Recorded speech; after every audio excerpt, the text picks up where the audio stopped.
Good morning, student. Today we will start classification of element in periodicity and their properties. We will discuss here in class 9th and in class 10. You might have learned some points about the classification of the elements. If there are several books in library and which are interlinked with each other, it will be very difficult to search them, to serve them, to study them. Similarly, that is why these books are kept in proper place, ना, at proper अलमीरा.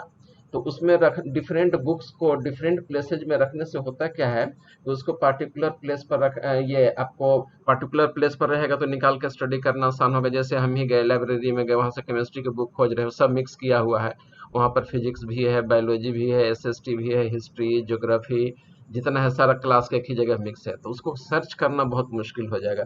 ठीक है, अगर वही proper place पे है, 12 का chemistry अलग है, 11 की केमिस्ट्री अलग है, ठीक है, 10 का अलग है, 9th का अलग है, तो उसको निकालना आसान हो जाएगा, जो बुक चाहे निकाल सकते हैं. ठीक है, तो उसी तरह से अगर एलिमेंट को अगर सजाया नहीं जाए और ऐसा जैसे तैसे रहे तो उनका स्टडी डिफिकल्ट हो जाएगा. तो उनका स्टडी को इजियर बनाने के लिए पीरियोडिक टेबल की जरूरत पड़ी है. आप अपने स्क्रीन पर एक पीरियोडिक टेबल देख रहे हैं, ये फोल्डेबल पीरियोडिक टेबल है. इसको फोल्ड करके एक जगह से आसानी से पॉकेट में भी रख सकते हैं, बैग में भी रख सकते हैं, ले जा सकते हैं. ठीक है, मॉडर्न फॉर्म या जो present form of periodic table है. ठीक है, तो पीरियोडिक टेबल जो फॉर्मेट आप देखते हैं टेबल में, ठीक है, तो ये तीन तरह का हो गया. एक तो आप पढ़ते हैं मेंडेलिव्स पीरियोडिक टेबल, एक मॉडर्न पीरियोडिक टेबल, और अभी जो चलता है present form of periodic table या long form of periodic table कहलाता है. थोड़ा थोड़ा का डिफरेंसेज है, कहाँ पर क्या है. आइए हम लोग सबसे पहले हिस्ट्री देखते हैं क्लासिफिकेशन ऑफ द एलिमेंट का. तो आइए सबसे पहले आप डेफिनेशन देखिए ना. Arrangement of all elements according to their properties in a such a way that the elements with similar properties are grouped together in a tabular form is called periodic table.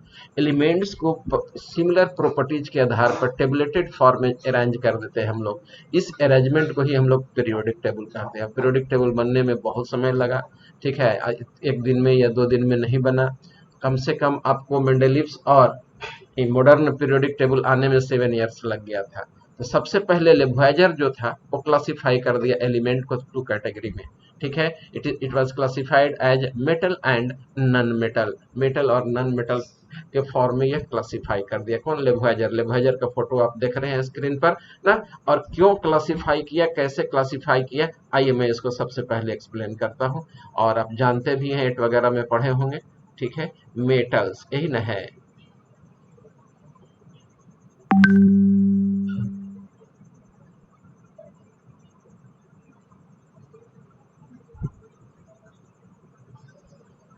ना, metals starts with alphabet M. M stands for malleability. All metals are malleable. ना, जितने भी metals हैं सभी के सभी malleable है. That means they can be hammered into thin sheet. उनको हैमर करके thin sheet में बदल सकते हैं. While the non-metals are not malleable, they cannot be hammered into the thin sheet.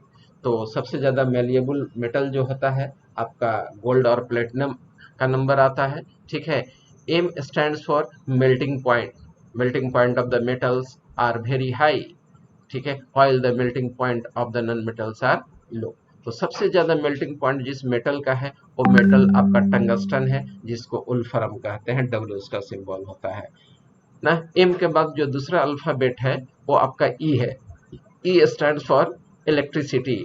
Metals are good conductor of electricity due to the presence of free electron or valence electron or boundary electron. ना, valence electron उसको हम लोग कहते हैं जो valence shell में electron present होते हैं. वैलेंस शेल उसको कहते हैं जो आउटर मोस्ट ऑर्बिट होता है. तो the electron of the metals are loosely bonded ना. That is why they take part in movement of electron. That is why these are good conductor of electricity. तो हम लोग कह देते हैं कि मेटल्स जो होता है गुड कंडक्टर है due to the presence of free electron और द बाउंड्री इलेक्ट्रॉन और वैलेंस इलेक्ट्रॉन. ठीक है, इसका और मोस्ट आपका क्या कहा जाता है, गुड कंडक्टर ऑफ इलेक्ट्रिसिटी जो होता है वो सिल्वर होता है, फॉलोड बाई कॉपर. तो आपका क्या कहा जाता है, लेकिन सिल्वर इतना कॉस्टली है, अगर तार बना भी दीजिए तो रात के दिन ही में लूट करके ले जाएगा सब, खासकर हम लोग के यहाँ बिहार में. तो ये एम हो गया मेल्टिंग पॉइंट, और आपका मेलिएबिलिटी ई हो गया आपका electrical conductivity. Metals are good conductor of electricity, but there is one exception, graphite is a non-metal although it is a good conductor. Can you explain that why graphite is good conductor? You have learnt in class 10. Anyone please? Why non-metal graphite is good conductor? They have free electron.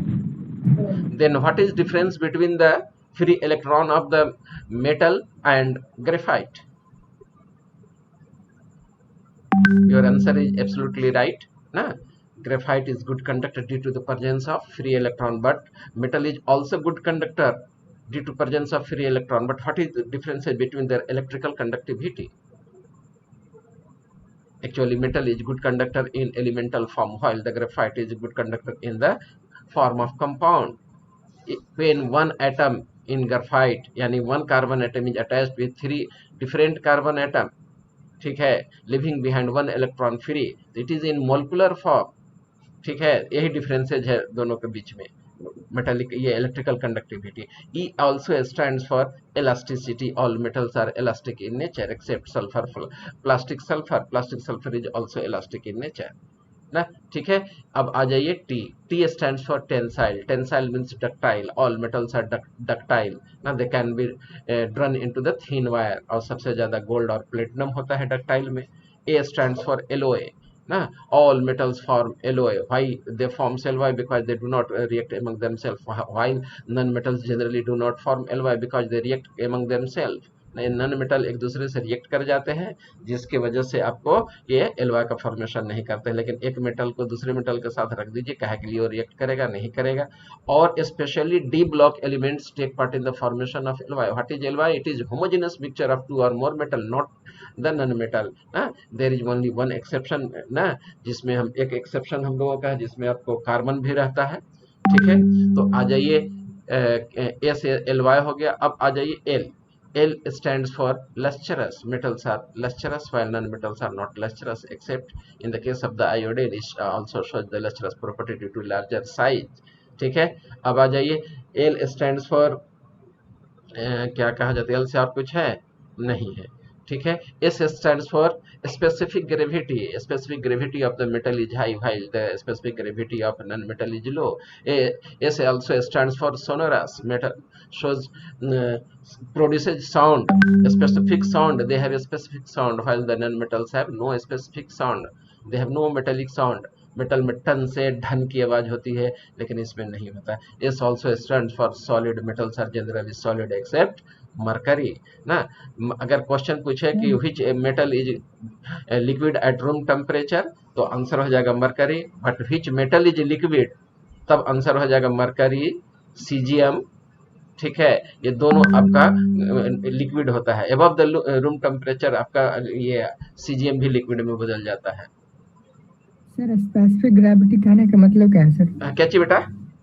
Specific gravity. Specific gravity जैसे कोई substance हम लोग ले लिए, ठीक है। जैसे हम लोग सोडियम का स्पेसिफिक ग्रेविटी निकालना है, तो सब्सटेंस का वेट ले लिए, ठीक है। उतना ही वेट हम लोग दूसरे सब्सटेंस का लिक्विड का ले लिए या हाइड्रोजन का ले लीजिए, ठीक है, और उसका रेशियो निकाल दीजिए, कितने का डिफरेंस है जा रहा है, तो उसी रेशियो को हम लोग स्पेसिफिक ग्रेविटी कह दिए, ठीक है। S stands for solid. तो मेटल्स जनरली सॉलिड होते हैं, लेकिन नॉन मेटल सॉलिड भी होता है, लिक्विड भी होता है।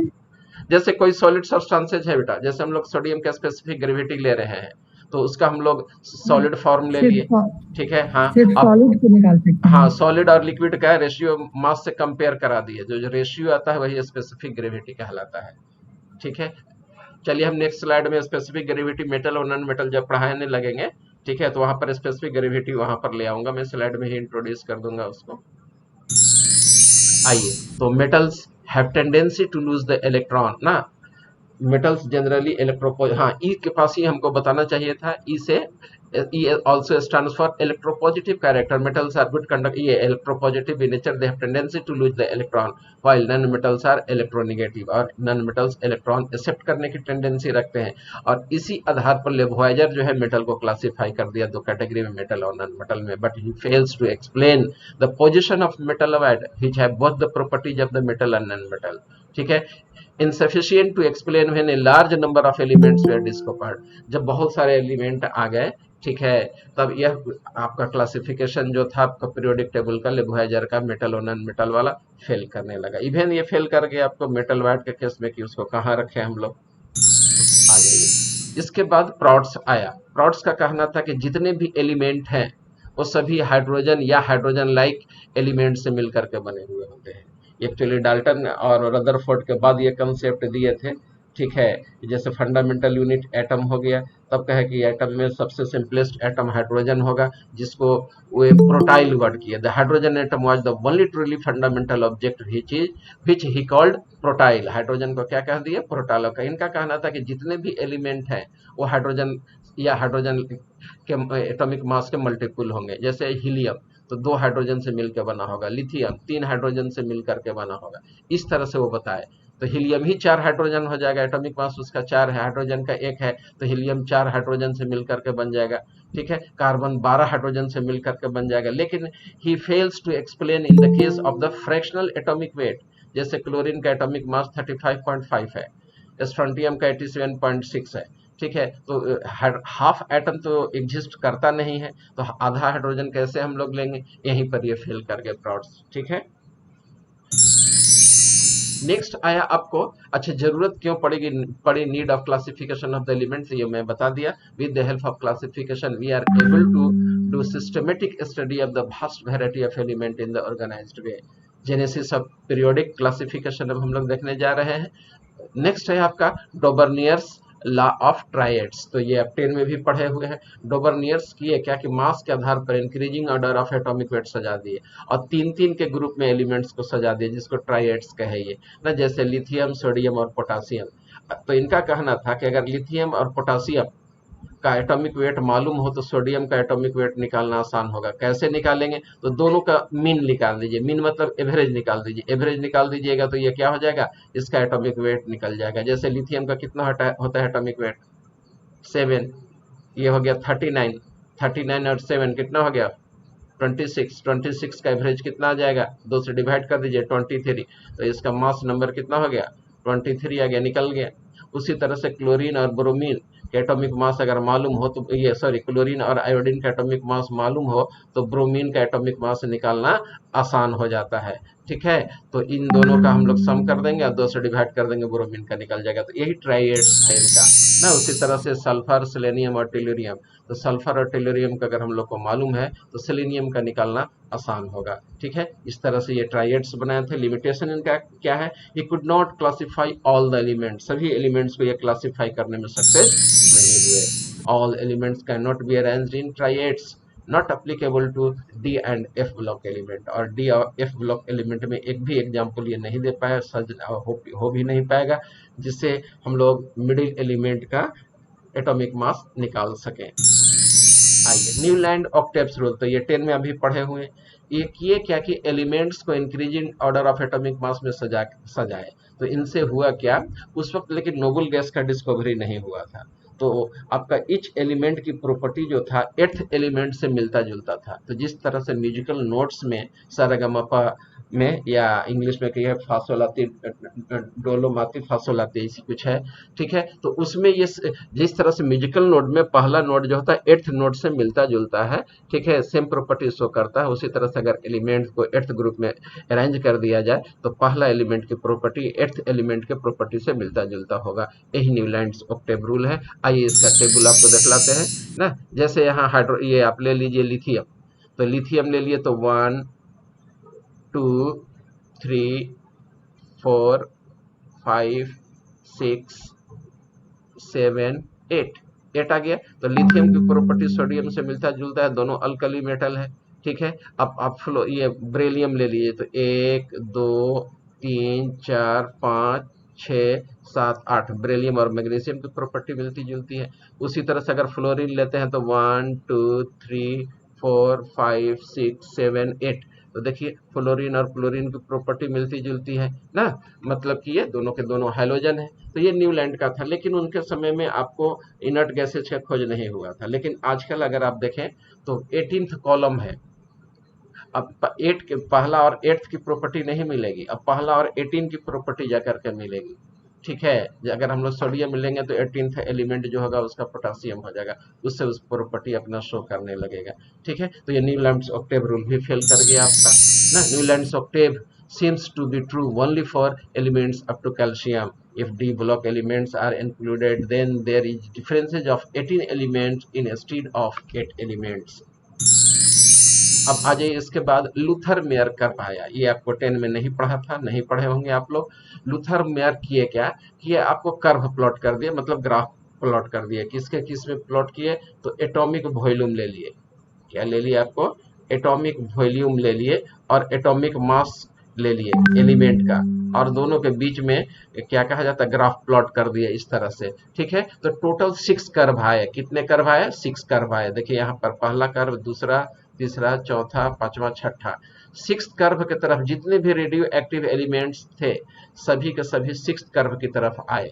और अल्कली मेटल आप जैसा देख रहे हैं सभी के सभी कर्व के टॉप पर प्रेजेंट है। Lithium, sodium, potassium, rubidium, caesium सभी के सभी कहाँ प्रेजेंट है एट टॉप मैक्सिमा ना, टॉप कर्व पर प्रेजेंट है। ठीक है, इसमें दो तरह के लूप हैं, descending loop, ascending loop. Descending loop, ascending loop, descending, ascending, descending, ascending, descending. तो आप देख रहे हैं कि जितने भी आपका हैलोजन है सभी के सभी असेंडिंग लूप पर प्रेजेंट है। कहाँ प्रेजेंट है असेंडिंग लूप पर प्रेजेंट है। तो असेंडिंग लूप आपका कहाँ है देखिए, एक यहाँ आ जाएगा, फ्लोरीन का पोजीशन यहाँ पर होगा आपका, fluorine, chlorine, bromine, iodine, statin. Statin radio active है, इधर 6th कर्व की तरफ आ जाएगा। और अल्कली मेटल में देखिए lithium, sodium, potassium, rubidium, caesium, francium. Francium 6th curve की तरफ आ गया, रेडियो एक्टिव है। तो जितने भी रेडियो एक्टिव वाले हैं सभी के सभी इधर मिले। ठीक है, इसके बाद डिसेंडिंग लूप पर देखिए तो यह beryllium, magnesium, calcium, strontium, barium, फिर रेडियम। रेडियम रेडियो एक्टिव है, 6th ग्रुप पर चले गए। आपका नॉन मेटल जैसे देखिए कार्बन है, ठीक है, इसके बाद आपका नॉन मेटल के अलावा ट्रांजिशन मेटल है, सभी के सभी ये बेस पर पाए गए। ठीक है, यही आपका मेन आपका फीचर है लूथर मेयर कर्व का। ठीक है, and it is regarded as backbone of Mendeleev's periodic table. Observation देखिए लूथर मेयर का क्या क्या है। Alkali metals at top maximum बता चुका हूँ, alkaline earth metals at descending loop, metalloids and transition elements at bottom of the curve, halogens are present at ascending loops ना। Merits इनका क्या हो गया, elements with similar properties are placed together. इनके इस कर्व से फायदा ये हुआ कि सिमिलर प्रॉपर्टीज वाले एलिमेंट्स जो थे वो सब एक जगह आ गए। जैसे कि टॉप मैक्सिमा पर सारे अल्कली मेटल, ठीक है, alkaline earth metal descending loop पर तो सब डिसेंडिंग लूप पर। कंक्लूजन क्या निकला, physical properties of the elements are periodic function of their atomic weight and this has been becomes the basis of Mendeleev's periodic table. और कहा ही जाता है मेंडलीव्स पीरियोडिक टेबल का बैकबोन जो था वो लूथर मेयर कर्व थे। इन्हीं के कर्व के आधार पर मेंडलीव्स जो है थे आगे अपना टेबलेटेड फॉर्म में एलिमेंट को अरेंज करने में काफी सक्सेस इनको मिला। ये आपका मेंडलीव्स को देख रहे हैं, डेमेट्री मेंडलीव्स, ठीक है, या इनका पीरियोडिक टेबल है और इनका पीरियोडिक लॉ है। पीरियोडिक लॉ क्या कहलाता है, मेंडलीव्स पीरियोडिक लॉ कहलाता है। ये अपने पीरियोडिक टेबल को किस आधार पर सजाए तो एटॉमिक वेट के आधार पर सजा दिए। और लॉ इनका था जो periodic law, Mendeleev periodic law कहलाया ना, the physical and chemical properties of the elements are periodic function of their atomic weight. और ये 10 में भी आप पढ़ चुके हैं कि किसी भी एलिमेंट्स को अगर increasing order of atomic weight सजा दिया जाए तो after some interval they will show repeated property, ये रिपीटेड प्रॉपर्टी शो करेंगे। ठीक है, मतलब कि एटॉमिक वेट पर बेस्ड था। इसमें इनके समय में टोटल 63 एलिमेंट्स डिस्कवर्ड थे। Now, on that time, noble gases were not discovered. He was the first scientist to arrange the element in systematic way, that is in horizontal and vertical column. ये मतलब elements को दो तरह के column में सजा दिए थे, horizontal and vertical. Vertical column को ग्रुप कहलाया, ठीक है, और ये ग्रुप टोटल 18 था, और जो हॉरिजॉन्टल रो था वो पीरियड कहलाया। ये पीरियड 7 है। यहाँ पर आपको 10 से मिलता जुलता नहीं, हालांकि हम लोग पढ़ाते हैं तो 10 में ही स्टेटमेंट भी देते हैं कि आपका पीरियड 7 था, किन में, मेंडलीव्स पीरियोडिक टेबल में, और ग्रुप जो था 8 था। अब जानना भी चाहिए ठीक है, 10 क्लास के बुक में गलत इन्फॉर्मेशन दिए हुए हैं एनसीईआरटी में। तो आइए हम लोग 11th लेवल से आप पढ़ लिए, इनका पीरियोडिक टेबल को देखते हैं। यही इनका पीरियोडिक टेबल है। ठीक है, तो ग्रुप काउंट करके देखिए। इनर्ट गैसेज तो उनके समय में डिस्कवर्ड नहीं हुआ था, तो इसको तो आप भूल जाइए, डिस्कवर्ड नहीं हुआ था इनके समय में। 63 एलिमेंट डिस्कवर्ड थे।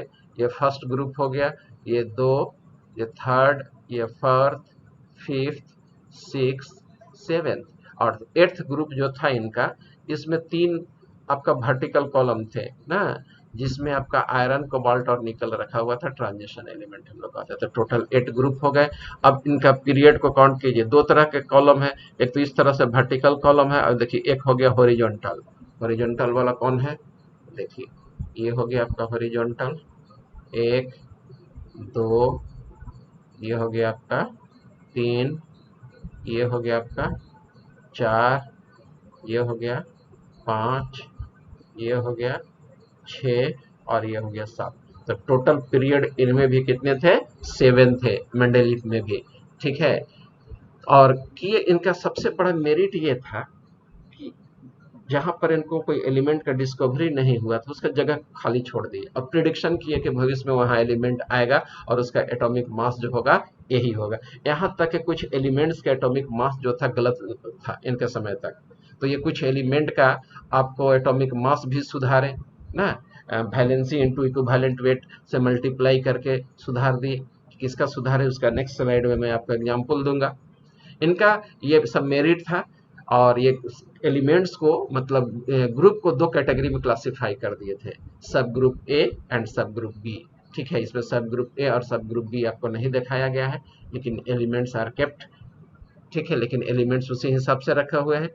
कुछ और इनका डिमेरिट है, position of hydrogen atom. Hydrogen की जो प्रॉपर्टी होती है ना, कितने कितने ग्रुप से मिलती है, बोलिए हाइड्रोजन की प्रॉपर्टी।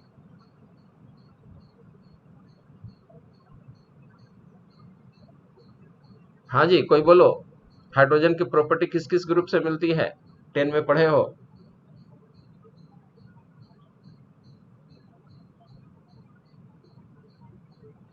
Hello hello.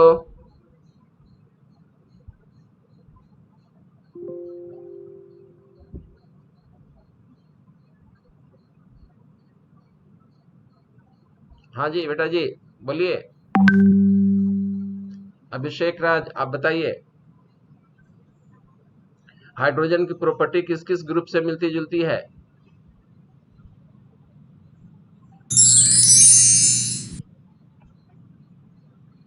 चलिए अब तक मुझसे सुनिए। हाइड्रोजन की प्रॉपर्टी जो होती है वो आपका 3 ग्रुप से मिलता है। एक तो है आपका अल्काली मेटल से ना, अल्काली मेटल इलेक्ट्रॉन लूज करने की टेंडेंसी रखता है। हाइड्रोजन भी एक इलेक्ट्रॉन लूज करके H+ आयन कैटायन बनाएगा। ठीक है, दूसरा इसका आपको प्रॉपर्टी जो होता है ग्रुप 7 से मिलता है। जिस तरह से आपको हेलोजन एक इलेक्ट्रॉन गेन करने की कैपेसिटी रखता है, ठीक है, ऑक्टेट कंप्लीट करने के लिए, उसी तरह से हाइड्रोजन नियरेस्ट इनर्ट गैस जो होता है हीलियम होता है हाइड्रोजन से, वो भी एक इलेक्ट्रॉन गेन करके H- में बदल जाएगा, डुएट कंप्लीट करता है। तीसरे से मिलता है इसका ग्रुप 14 से, यानी ग्रुप 4 से। ग्रुप 4 से भी इसकी प्रॉपर्टी मिलती है, ये आप नहीं सुने होंगे। किधर गया ग्रुप 4, ये है आपका 4। ठीक है, जिस तरह से कार्बन आपको कोवैलेंट बॉन्ड बनाता है, उसी तरह से हाइड्रोजन भी आपका कोवैलेंट बॉन्ड बनाता है। तो कुछ सिमिलरिटी जो है आपका हाइड्रोजन का कार्बन से भी मिलता है, हाइड्रोजन से भी मिलता है, अल्कली मेटल से भी मिलता है, although it is kept with alkali metal. तो ये सबसे बड़ा डिमेरिट था। दूसरा डिमेरिट देखिए, इसमें कुछ ऐसे एलिमेंट थे जिनका एटॉमिक वेट ज्यादा होते हुए भी पहले थे। जैसे यहाँ पर देखिए, कोबाल्ट का 58.9 और निकल का कितना है 58.7, तो ये ज्यादा वाला पहले कैसे आ गया। यही देखिए, जब इनर्ट गैसेज का खोज हो गया तो आर्गन का आपका कितना था, 39 पॉइंट समथिंग होता है, और तो ये तो ज्यादा एटॉमिक मास वाला पहले आ गया। पोटासियम का 39.1 है, ये बाद में आ रहा है आपको। उसी तरह से यहाँ पर देख लीजिए आप, आयोडीन का 127 है, टेलुरियम का 128 है। ठीक है, तो 128 जो है पहले आ गया, आयोडीन बाद में आ रहा है। उसी तरह से यहाँ पर थोरियम और पारामिथियम दोनों का यहाँ पर एनोमेलस बिहेवियर है। थोरियम का 232 है, पैरालिथियम का 231 है, तो ज्यादा वाला पहले आ गया, कम वाला बाद में आ रहा है। तो ये सब एनोमैलीज था। आइए सब एनोमैलीज को हम लोग समझ करते हैं। ठीक है, तो कुछ पॉइंट्स हम लोग पहले डिस्कस कर चुके हैं। आइए कुछ पॉइंट्स और हम लोग मेंडलीव्स के बारे में जानते हैं। Each group up to 7 are sub divided into sub group A and B.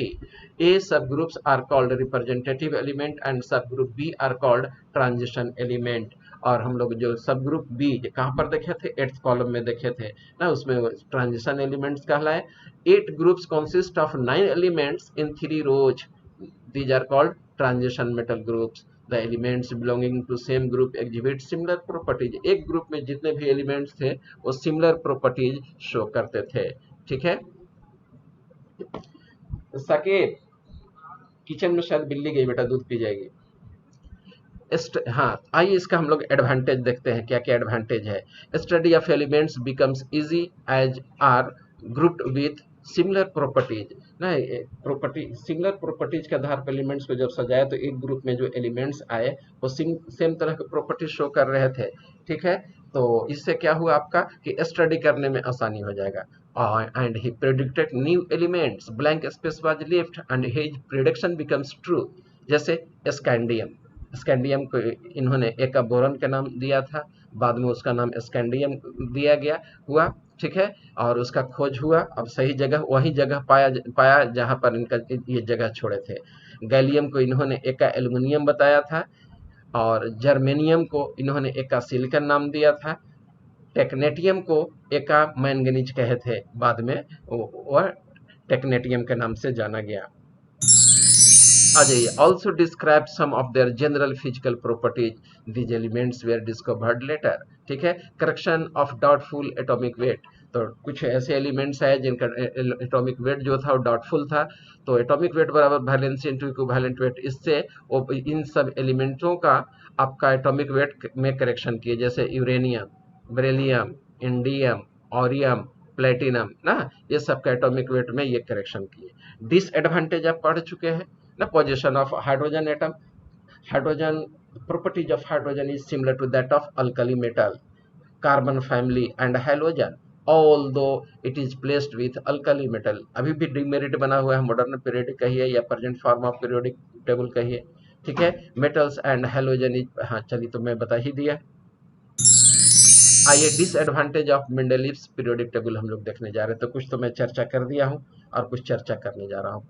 तो दूसरा, पहला तो हो गया पोजीशन ऑफ हाइड्रोजन, दूसरा हो गया पोजीशन ऑफ आइसोटोप्स। तो elements having same atomic number but different atomic mass of same element. एक ही एलिमेंट के दो एटम हैं लेकिन एटॉमिक मास डिफर कर जा रहा है, और ये पीरियोडिक टेबल ही ये क्या कहा जाता है, एटॉमिक मास पर ये अरेंज किए थे। तो आइसोटोपिक एलिमेंट के लिए जगह क्यों नहीं दिए, ये भी एक डिमेरिट इनका हो गया। ठीक है, जैसे कार्बन का 12 और 14, तो 14 की जगह कहाँ दिए, इन्होंने नहीं दिया। पोजीशन ऑफ आइसोबार, जैसे आइसोबार में हम लोग देखे थे कि एटॉमिक नंबर सेम होता, ये एटॉमिक नंबर डिफर होता है लेकिन एटॉमिक मास सेम हो जाता है। जैसे कैल्शियम का भी 40 है, यहाँ टाइपिंग मिस्टेक है जी। ठीक है, और पोटासियम का भी 40 होता है, पोटासियम का भी आइसोटोप यहाँ पर 40 में ले रहा हूँ। ठीक है, तो पोटासियम के यहाँ 40 हो गया, यहाँ कैल्शियम का। तो जब दो दो एलिमेंट का एक ही एटॉमिक मास हो रहा है, एटॉमिक मास के आधार पर सजाए ही थे, तो इसका पोजीशन अलग फिर कैसे हो गया, तो ये सब कंट्रोवर्शियल है, कंट्रोवर्सी है उनका। नेक्स्ट, एनोमेलस पेयर, कुछ ऐसे पेयर्स थे, ठीक है, जो सिमिलर प्रॉपर्टीज रखते थे लेकिन वे अलग अलग हो गए। कुछ ऐसे पेयर्स इनके पास थे जो डिसिमिलर प्रॉपर्टी वाले थे, ठीक है, और डिसिमिलर प्रॉपर्टी होते हुए भी दे आर ग्रुप टुगेदर। तो आइए हम लोग कुछ स्टडी करते हैं एनोमेलस पेयर के बारे में।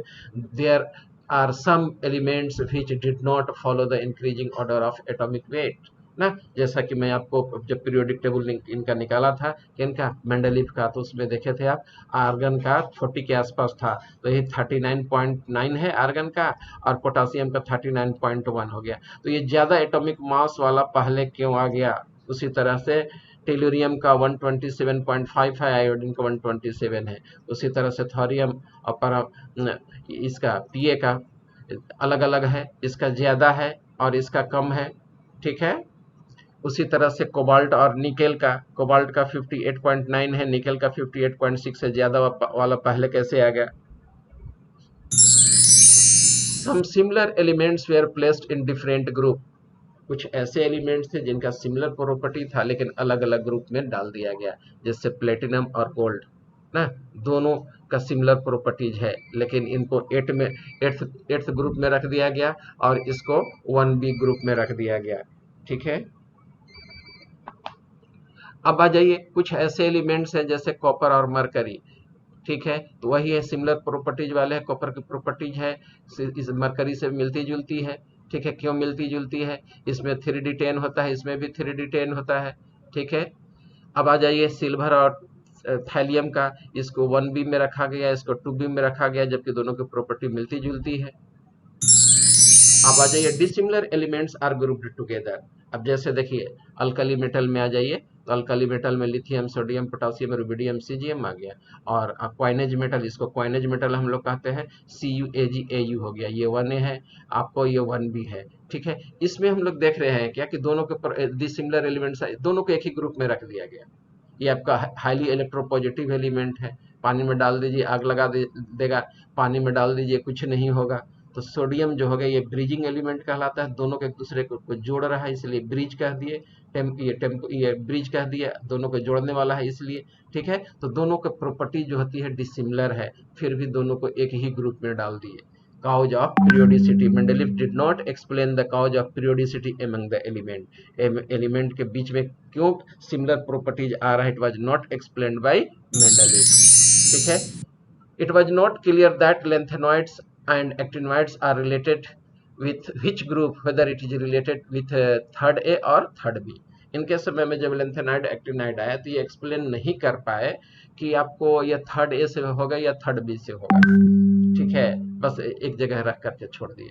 आइए फोटो जो आप देख रहे हैं एक साइंटिस्ट का, वो मोस्ले है, और मोस्ले बहुत ही जीनियस आदमी था।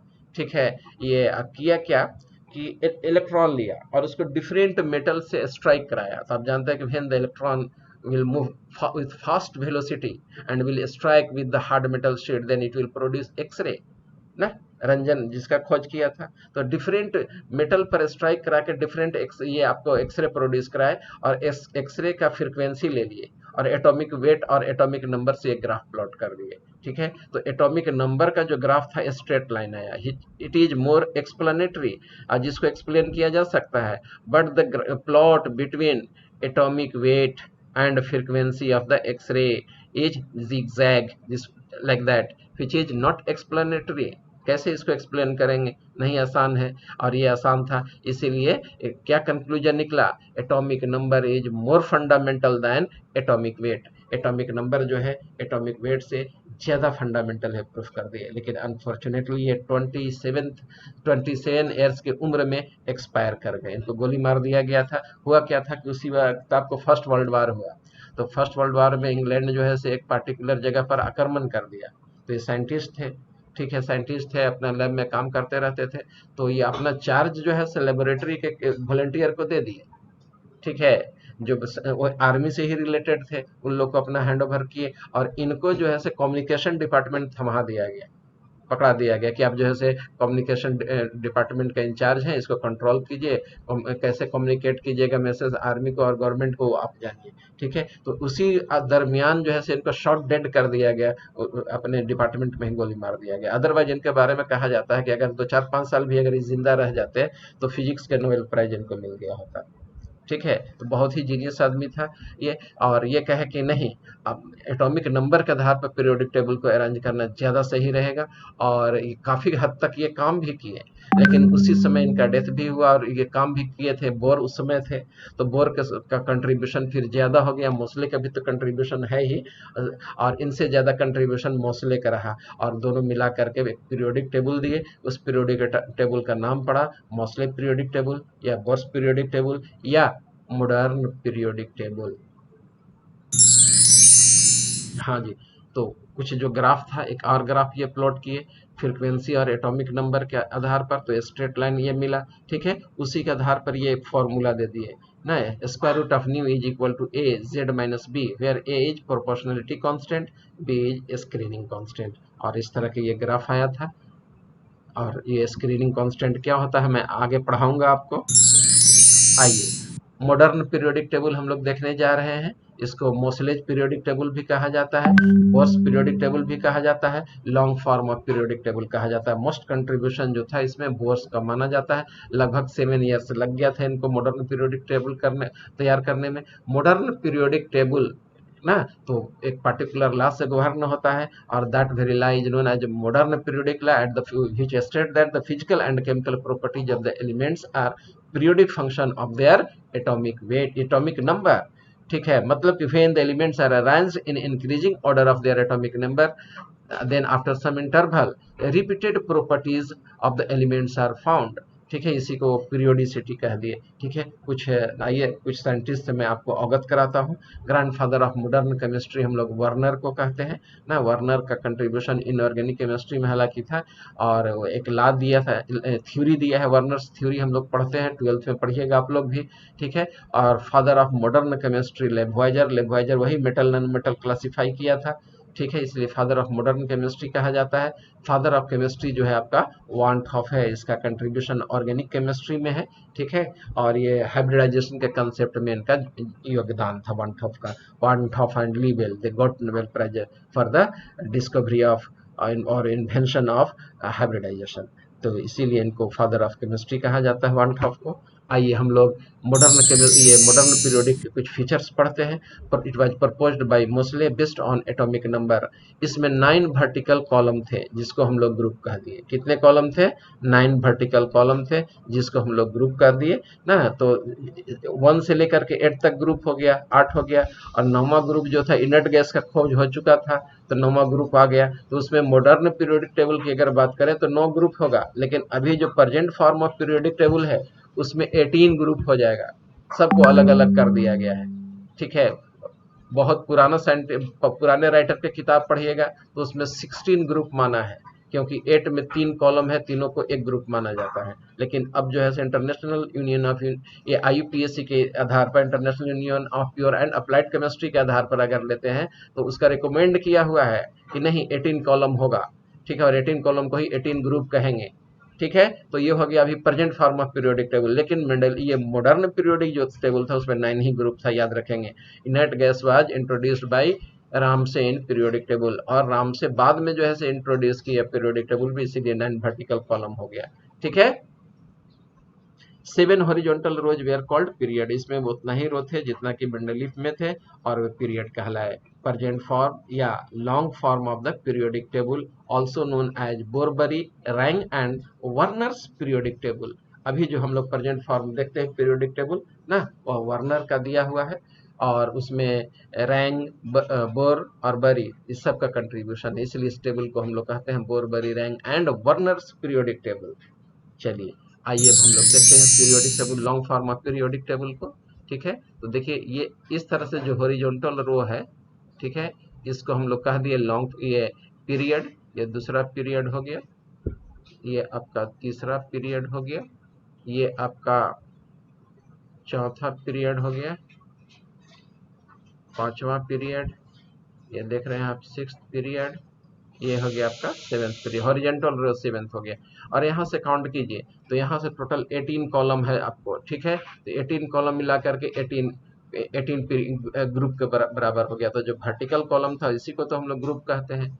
लेकिन इसमें अगर मॉडर्न पीरियोडिक टेबल में आइएगा तो मॉडर्न के हिसाब से देखिए, मेरा कर्सर कहाँ गया, यहाँ है। ठीक है, तो ये 1A हो गया, ये 2A हो गया, इसके बाद देखिए यहाँ 3A हो गया, ये 4A हो गया, ये 5A हो गया। ठीक है, यहाँ ये 16A हो गया, ये 17 हो गया। ठीक है, और ये हो गया हम लोग 7A हो गया, ये 0 ग्रुप हो गया। 3rd A, 4A, 5A, 6A, 7A, 8A हो गया।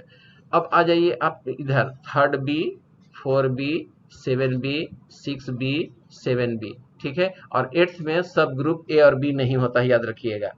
मॉडर्न पीरियोडिक टेबल में 8 में कोई सब ग्रुप नहीं था ना, 1 2 3 यही वर्टिकल 3 कॉलम थे।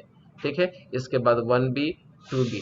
तो टोटल आप ग्रुप काउंट करके देख लीजिए, एक ग्रुप, 2 3, एक ग्रुप, 2 ग्रुप, तीसरा, चौथा, पांचवा, छठा, सातवां। ठीक है, और यही 8वां ग्रुप हो गया।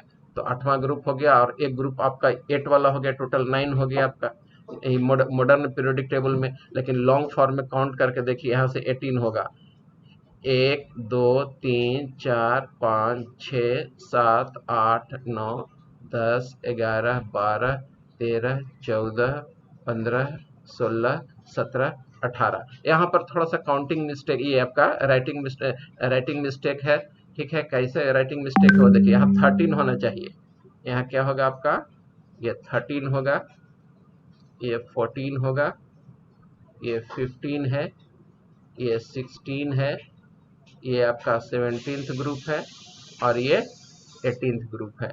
अब देखिए आयु पैक में और मॉडर्न पीरियोडिक टेबल में एक दूसरे का कोरिलेटेड है। जहां लॉन्ग फॉर्म, अभी जो प्रेजेंट फॉर्म है 1 है, वहां इसका 1A है, जहां इसका 2 है तो इसका 2A है, 3 बराबर 3B, 4 बराबर 4B, 5 बराबर 5B, 6B 6, 7B 7, ठीक है। और इसमें सब ग्रुप नहीं है, 8 9 10 यहाँ हो गया, 1B 11, 2B आपका हो गया 12, 13 3A 14, 4A 15, 5A 16, 6A 17 7A 0 group 18। तो ये कोरिलेटेड हो गया, ठीक है। इसमें देखिए आपका थर्ड बी से रिलेटेड है, ये लेंथेनाइड और एक्टिनाइड्स, ठीक है। लेंथेनाइड हो गया आपका यहाँ से 57 से 71 के बाद ये हो गया लेंथेनाइड सीरीज यहाँ रखा हुआ है। एक्टिनाइड्स आपका 89 से लेकर 103, ठीक है। ये एफ ब्लॉक एलिमेंट कहलाते हैं, ठीक है। इनका फिलिंग ऑफ इलेक्ट्रॉन जो होता है डी ब्लॉक के तरह ही होता है, लेकिन last electron F sub shell में इंटर कर जाते हैं, इसलिए इसको अलग से रख दिया गया एफ ब्लॉक। और यहाँ पर कोई जगह नहीं, इनकी प्रॉपर्टीज जो होता है, ठीक है। सीजीएम ये लेंथेनम से मिलता जुलता है, किससे मिलता जुलता है, लेथेनम से मिलता जुलता है। तो अब जगह नहीं है, और ना ही ये 3 डायमेंशनल के उठा करके इधर रख दिया जाए, यही वजह कि इसको बेस पर रखा गया है। मॉडर्न पीरियोडिक फॉर्म का ये लॉन्ग फॉर्म या present form of periodic table का ये डिमेरिट है कि they are unable to accommodate the lanthanide and actinide in main body, although these are kept on the base of the periodic table, ठीक है। उसी तरह से ये एक्टिनाइड से आपका नीचे रखा हुआ है, भी थर्ड बी से रिलेटेड है, ठीक है। तो ये हो गया आपका पीरियोडिक टेबल। आइए इसका कुछ पॉइंट्स हम लोग देखते हैं। Feature of long form of periodic table, it is based on the Bohr Bury electronic concept proposed by Renger and Werner, 7 periods and 18th group. According to IUPAC, 18 vertical columns are named as 1 to 18 groups. Correlation between the group in long form of the periodic table and the modern form of periodic table. तो जो आपको मैं बताया, यही चीज periodic table में आपको समझाया हूँ, ठीक है, वही चीज ये है। Elements belonging to same group have same number of electron in the outermost shell, so their properties are similar. क्यों सिमिलर प्रॉपर्टीज शो किए कि same number of electron in valence shell present होता है, ठीक है। एडवांटेज इसका क्या है, position of isotopes and isobar becomes clear, position of lanthanide and actinides are justified, but position of hydrogen is still controversial. Demerit में भी आ गया वो, इसका डिमेरिट और क्या है, they failed to accommodate the lanthanide and actinides in the main body, they are kept at the base of the periodic table। और filling of electron जो है यूनिफॉर्मली नहीं है। कल ही आप देखे थे क्रोमियम के केस में 4s1 3d5 कर दिए थे, कॉपर के केस में हम लोग क्या किए थे, 4s1 3d10 कर दिए थे। तो यूनिफॉर्म फिलिंग ऑफ इलेक्ट्रॉन नहीं है, ये भी एक डिमेरिट है आपका मॉडर्न पीरियोडिक टेबल का, ठीक है। आइए डिस्क्रिप्शन ऑफ द पीरियड हम लोग देखते हैं। तो टोटल पीरियड इतना ही रहने दीजिए सर। आज इतने ही रहने दें, चलिए ठीक है।